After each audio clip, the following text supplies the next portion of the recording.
So first off, I want to say that the readings were definitely very compelling, and something that I've been uh, thinking about and struggling with for a very long time. And to kind of give you an idea, before I begin, I want to read an excerpt from the grad school essay that helped get me into the program. So I remember the aroma of burnt pizza in my high school cafeteria as one of my classmates looked me straight in my fragile ego and said, "But Adil, you're not like them." As he backpedaled from a demeaning statement about the English language learner program students. I wish I could say that I stood up for myself and was outraged by that statement. I wish I could say that I berated that student and put them in their place. But I didn't. I, without hesitation, simply nodded and enthusiastically agreed with my racist classmate. I didn't correct him, nor was I even insulted because he was right. I was an African refugee who spoke two languages, but I had immigrated to the United States very young, so I wrote and read English fluently. I dressed like an American, and perhaps more importantly, I sounded like an American. My identity wasn't wrapped up in my African heritage, so to me it was almost a relief that my classmates didn't view me that way. However, I was more painfully aware that my identity wasn't wrapped up at all. To start off, I want to start off with the explaining the white privilege article. Um, it was fascinating for me to kind of get a glimpse of what it's like to be on the other side because I've never needed to be told that white privilege exists. And the important part for me is that because I grew up in this rural environment, obviously I stuck out like a sore thumb, but in a lot of respects, I was a people person and was relatable in a lot of ways. So um, there's a lot of things that I need to acknowledge my privilege with. I need to acknowledge that me being able to speak eloquently and definitively and get my point across without any confusion is a point of privilege. Now, for a long time, I called this speaking white, which I now know is problematic because white people don't have a lock on education and speaking properly, although the system and people around me made me believe that, right? So I was somehow in on this club that by speaking like they did, or that they wanted me to perceive that I was somehow granted permission. And to my fragile ego at the time, I relished in it, right? I grew up in a pretty abusive household. I didn't identify with my African or Muslim heritage because I came to the States when I was 5. So there, in a lot of sense, I need to acknowledge that even though I'm not white and even though a lot of my identity is intersectional in a lot of ways, and I didn't reap a lot of the benefits of being white, that I still have privilege. And this method of communication and the fact that you can understand me is part of that privilege, right? I also grew up in a pretty well funded education system. I grew up in a high school where if I wanted to play an instrument, they had one provided for me. I got to play instruments at the expense of the school. I got free lunches because I grew up in a poor income household and I never had to worry about that in any sense. So a lot of my upbringing was privileged because obviously with the systems of oppression in the states, it's very abundantly clear that some parts of the states are oppressed more so than others. Inner city schools are notoriously underfunded, as we all know. So it's important for me to recognize that even though I'm not white and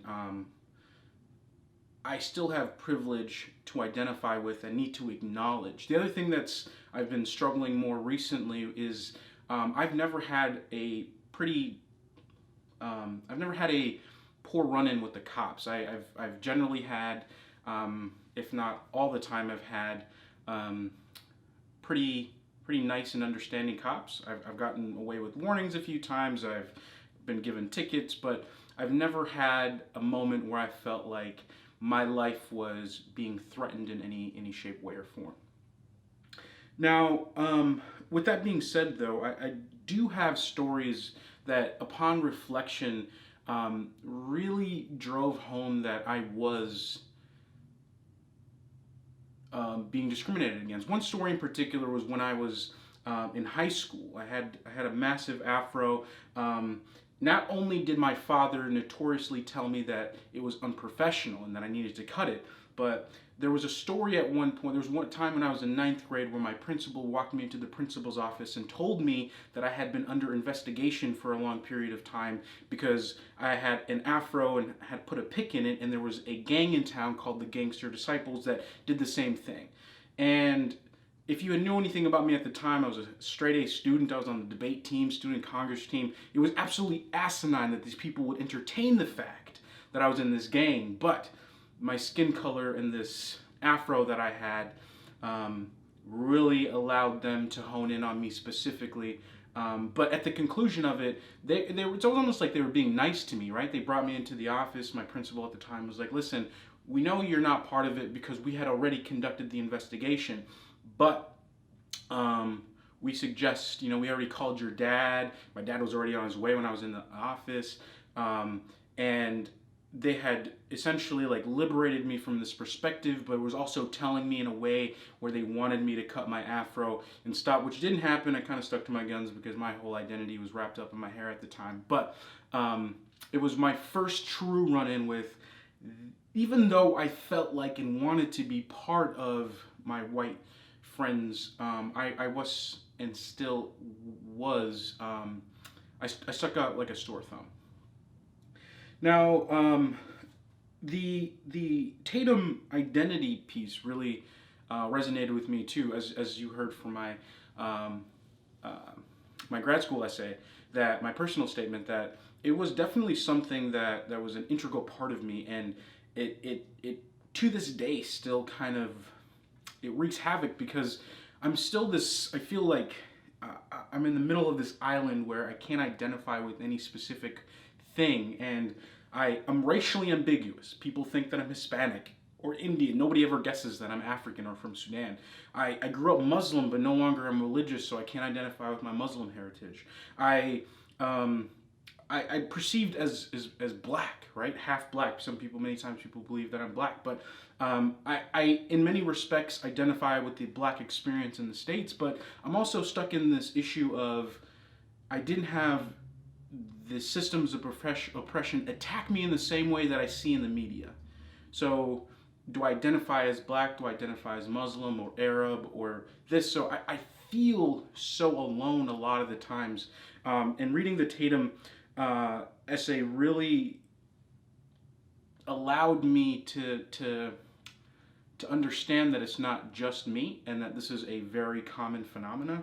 Um, and the funny thing is, to build off of that from the Johnson piece, my favorite quote of the piece where he was reflecting on James Baldwin when he was saying that race has no significance beyond the systems of privilege and oppression in which they are created through what is known as social construction of reality, which has been profound in the understanding of this piece, because it really didn't matter what color I was outside of the people around me viewed that my color mattered. So to me it mattered, but outside of this construction, it really doesn't matter. So the very fact that I had spent so much time trying to find my identity because I didn't look like, but also did sound like a lot of my peers, is part of that systemic oppression. Like I was being oppressed with not even realizing that it shouldn't be. I should have been focused on my algebra test. I should have been focused on my history test. I should have been focused on other aspects of my life that were more pertinent to my education. But instead, I was dwelling on what my skin color or what my heritage meant to my peers and how I could identify with them. So that realization kind of hit me hard, that I have been systemically oppressed without realizing it for almost my entire life. And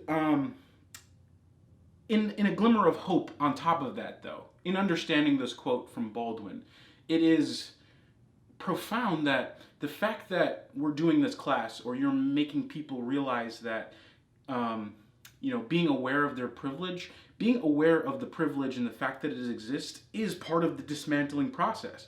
Because if we're thinking about it as a social construct that festers in and of itself, the very fact that you become aware is dismantling the process, because we're now removing, people are realizing, oh yes, I am benefiting from this system and other people aren't, is the tip of what it is required to dismantle this entire system of Americanized oppression. As a final element of this construction piece, I want to reflect for a little bit on the Conrad and Baker research article.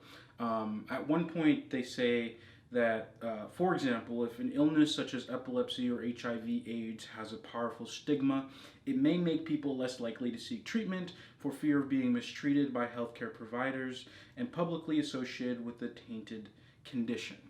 Now, I want to take this aspect of this construction when it relates to illness and think about it in a broader sense of, if we think of illnesses that predominantly affect minority populations, and they're usually associated with intense amount of stigma, not only from society but from healthcare providers. We're talking about not only a social constructed system of oppressing or making people feel less than, but we're also talking about a system that is